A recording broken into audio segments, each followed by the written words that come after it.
what's up, movie buffs? How we doing this fine Thursday evening? I'm Jeremy, but you already knew that. And movies are terrible, and you already knew that too. So in order to kick things off, we're going to talk about a TV show.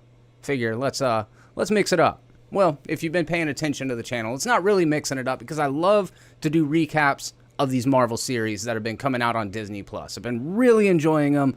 Hawkeye is no exception. We're here at episode 3 of this new series, and I wanted to share my thoughts with you about this. As you can tell, it is 5:30 p.m. on a Thursday. Jeremy, why are you going live 30 minutes early? Well, it's so that I can bring you the juiciness. I'm going to give you this drippy hot sauce review of episode 3 of Hawkeye before we jump into the regularly scheduled program. So at 6 p.m. I'm going to be taking a small break so that I can bring Caleb onto the call, and then we're going to continue on. So there's not going to be a stop in the stream. It's all going to be happening right here. There is just going to be a small intermission so that I can get him set up, and then we're going to jump into the Movies Are Terrible live podcast.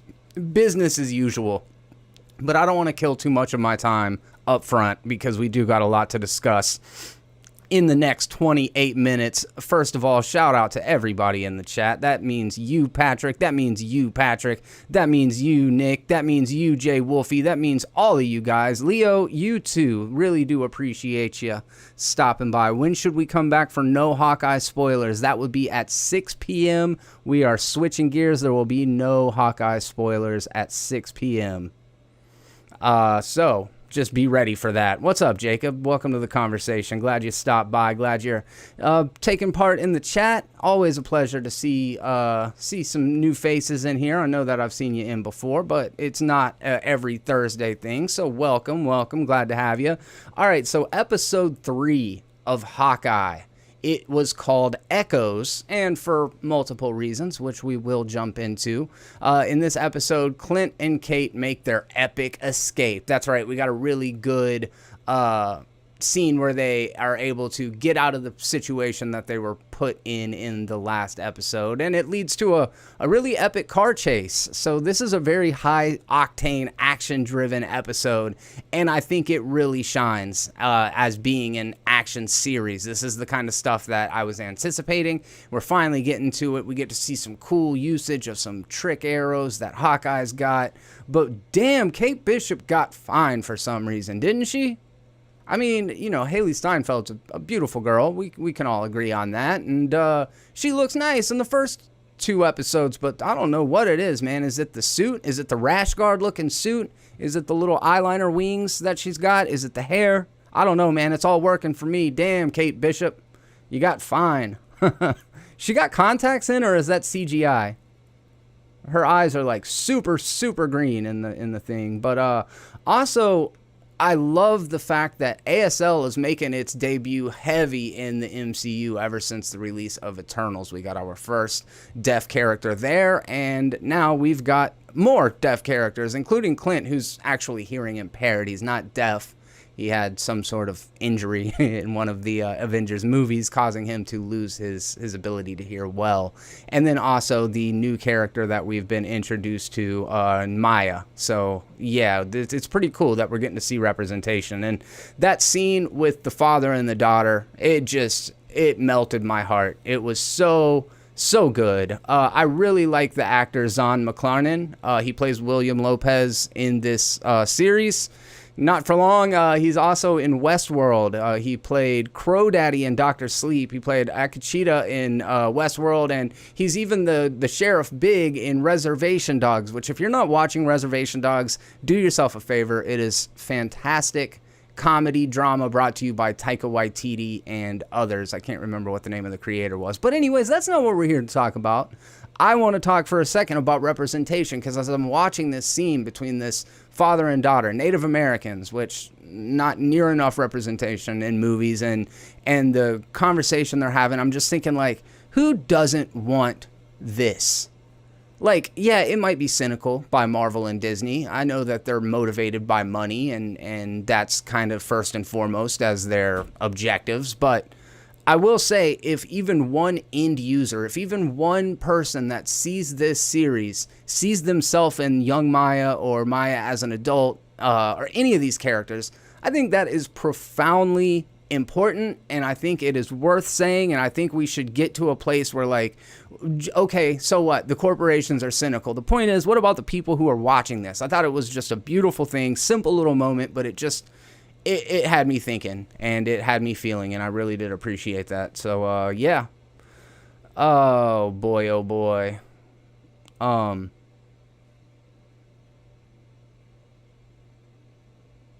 Wolfie! Enjoy that, man. Enjoy that. That sounds fun. One of these cons of living in the... Oh, cons. I thought you were going to a convention. Oh, well. Sorry about that. I'll try to do later or earlier on Saturday sometimes. But, so in addition to Zahn McLaren being in it, or McLaren, I'm not sure how to pronounce that. Apologies. Darnell Bissau plays Little Maya, a girl that is an amputee or wears a prosthetic limb, as well as is deaf. And then the grown-up version of Maya is Alaqua Cox. And, man, she's really convincing as an action star. She really did kick ass in that scene in the boxing ring. I thought that was fantastic. And they're actually building a series out around that character herself. Her name is it Echo? Yeah. Her name, comic book character name is Echo.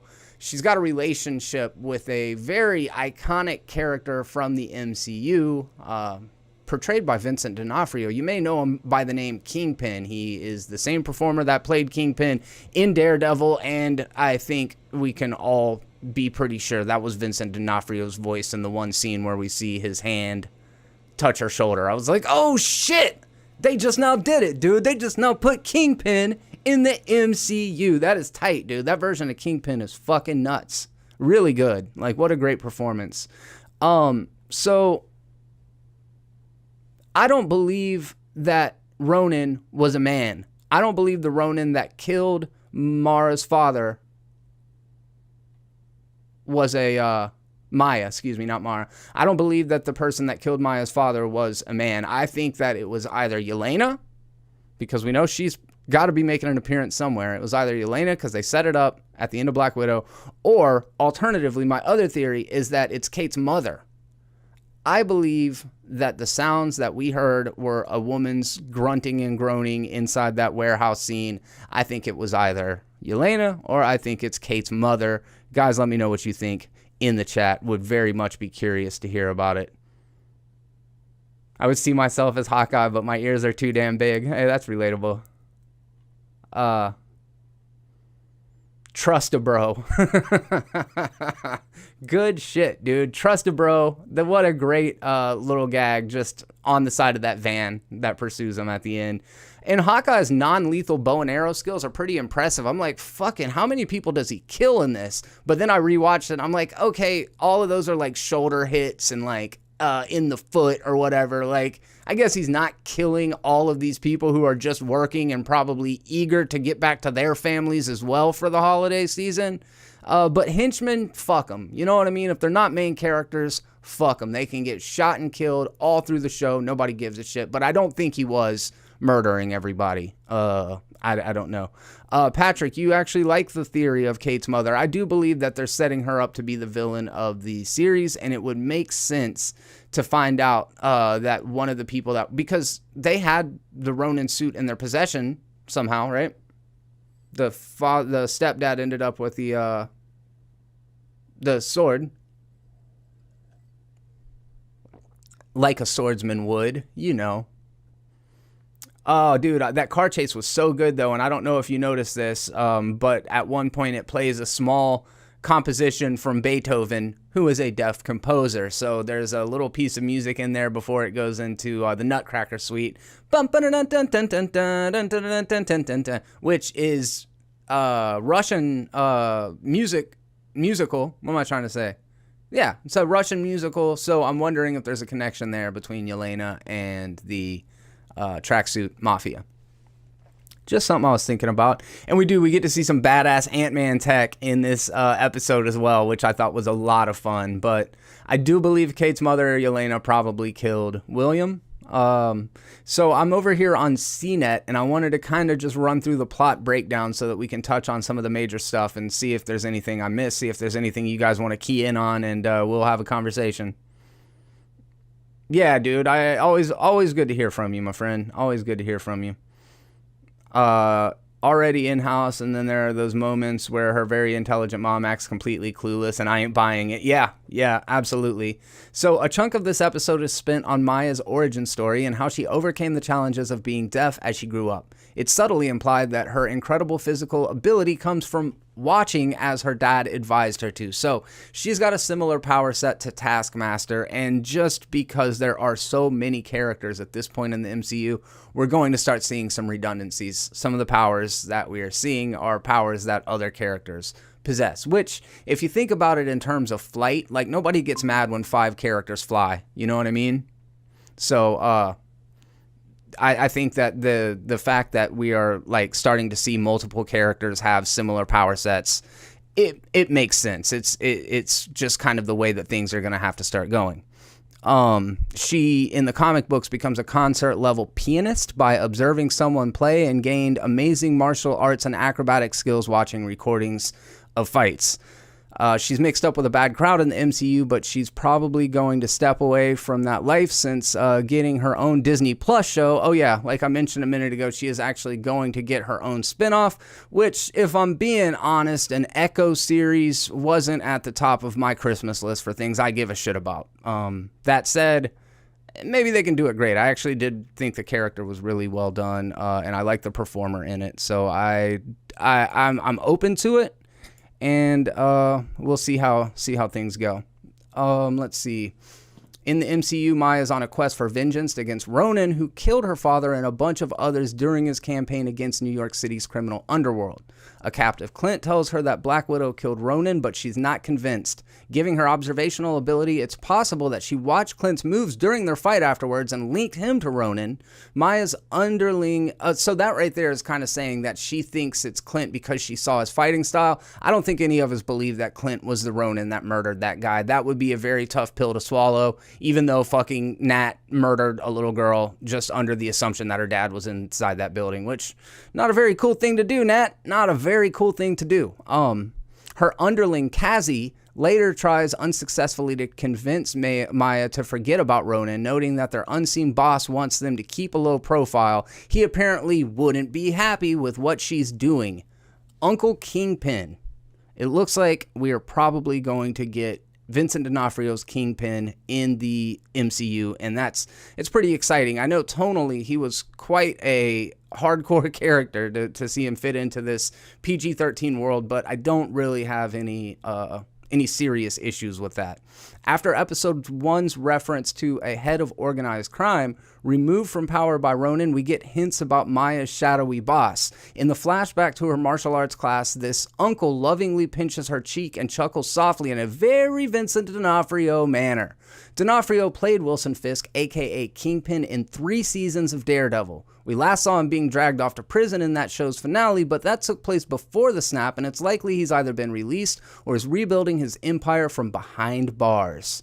The flashback to the moment Ronan kills Maya's dad might also allude to Fisk. It takes place at a Fat Man Auto Repair. The crime boss has often been called Fat in the comics since his first appearance in 1967, but that's a misnomer. His body is primarily muscle, and he regularly proves it by brutally murdering people. Comics Fisk adopted Maya after killing her father, who was a mob enforcer, and it's likely the events played out similarly in the MCU. It's possible Fisk manipulated Clint into attacking the auto repair shop. This article is really operating under the assumption that Clint is the one that killed William, but I don't buy it. Maya's uncle is also seen wearing a black shirt and suit combo in the flashback, much like the one Fisk wore in season 1 of Daredevil. He switched to the character's signature white suit in the 3rd season. Caleb, what's up, man? Got some audio issues. See if we can't get that tightened up, and I'm gonna keep going for all right. Can you hear me now? Yes, I can. Cool. I'm gonna go through these last couple of things, and then we will put a pin in it. No rush, man. I was just listening. All right, so in this episode, we get to see the use of some trick arrows. We know that Clint's got a couple of neat tricks up his sleeve, but we've never quite seen them used like this, and I thought it was cool. There's a epic car chase as Clint and Kate escape Maya's clutches to the tune of A Mad Russian's Christmas by the Trans-Siberian Orchestra. They empty a whole bunch of fancy arrows. Hold up, is that... I swore that was from the Nutcracker. Maybe it's not. Hey, what do I know? So there's a putty arrow, which covers the tracksuit's windshield in purple putty. I thought that was cool. We got an exploding arrow. Pretty standard stuff. The plunger arrow sticks to that awesome 72 Challenger and later helps Clint and Kate climb onto the train. We got an octo arrow, which pulls a bunch of Christmas trees onto the tracksuit's van with rope lines. An acid arrow, which melts through a stoplight. A smoke arrow, which fills the Challenger with purple smoke. And then the USB arrow, which was cool, the grapple arrow, and my favorite, the Pym arrow, which makes an ordinary arrow grow ridiculously large with Hank Pym's tech, which allows Ant-Man to change size, wrecking the tracksuit's van. Let's see what's going on. King Dingling in the chat. What's up, my man? Nerd Shuttle, how you guys doing? Thank you for coming by and being a part of the conversation. Yeah, Caleb will be on in just a few minutes. Thank you for coming by, Patrick Stewart. We really appreciate it. Always a pleasure to hear from you. Nerd Shuttle says it might be too early to say this, but so far Hawkeye is my favorite of the Disney Plus shows, I think. Might be tied with Falcon and Winter Soldier. I like where your head's at. I like the more grounded and more realistic take on the MCU. Patrick Stewart coming through clutch with the $9.99 super chat. It has been a while since I've seen one of those animations, my bro, and I love you for it. Thank you very much. Thank you very, very much. After escaping Maya and the tracksuits, Clint and Kate go to her mom, Eleanor Bishop's magnificent penthouse to get more information on their adversaries through Bishop's security files. Kate gets a brief glance at the file of Kazi and sees that he works for Sloan Limited, which sure sounds like a front company. I don't know anything about that. She tries to look up the file on her would-be stepfather, Jack Duquesne, but gets locked out of the system, presumably because Jack wanted to stop people from looking into him. Well, that would make sense. Wandering around the apartment, Clint suddenly finds the Ronin sword which Jack stole from the tracksuits, attacked Episode 1's Underworld auction at his throat. Don't move, he says, and we already know that Jack is a super skilled swordsman and likely murdered his uncle Armand III. Maybe he killed Maya's dad. Maybe. It seems like he's been manipulating Eleanor to get to her security company's resources, but it's also possible that she's in on it, given that we heard Armand confronting her about the company being built on a lie. So real quick, before we wrap this thing up, I do want to hear from you. Let me know so far what you think about Episode 3 in particular and what your thoughts are on the series up to this point. So as far as Easter eggs go, the quote, good thing they call you Hawkeye and not Hawk Ear. That's pretty funny.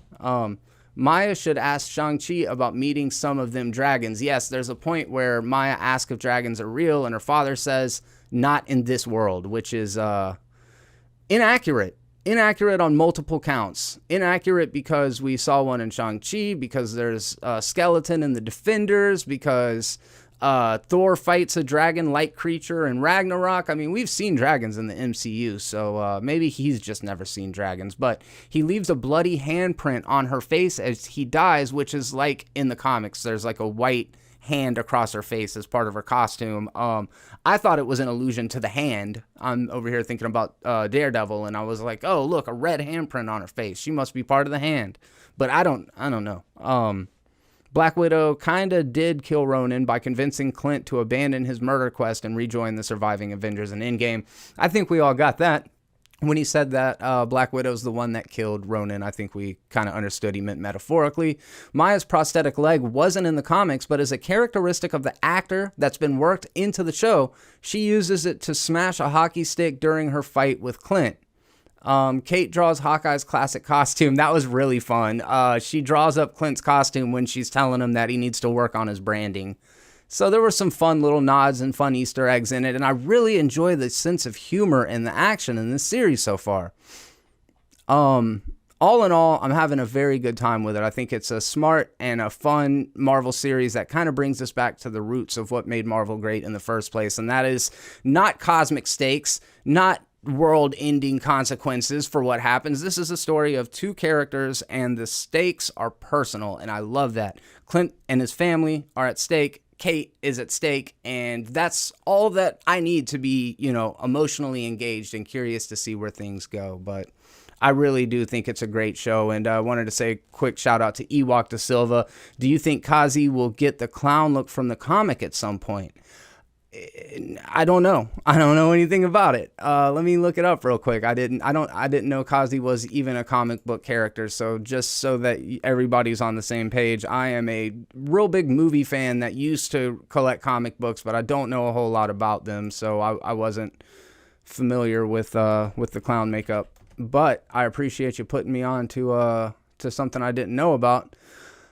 It's pretty subdued. I could see him doing it. I mean, it's just a little white face, black lipstick, black tear. I like the art style in those comics, though. They're really neat. Caleb, let me welcome my co-host to the show finally. But before I do, definitely recommend checking out Hawkeye. You will be able to find a review for every episode here on the channel. And also, keep an eye out because I believe I will be reviewing the finale with Holden Hardman right here on the YouTube channel.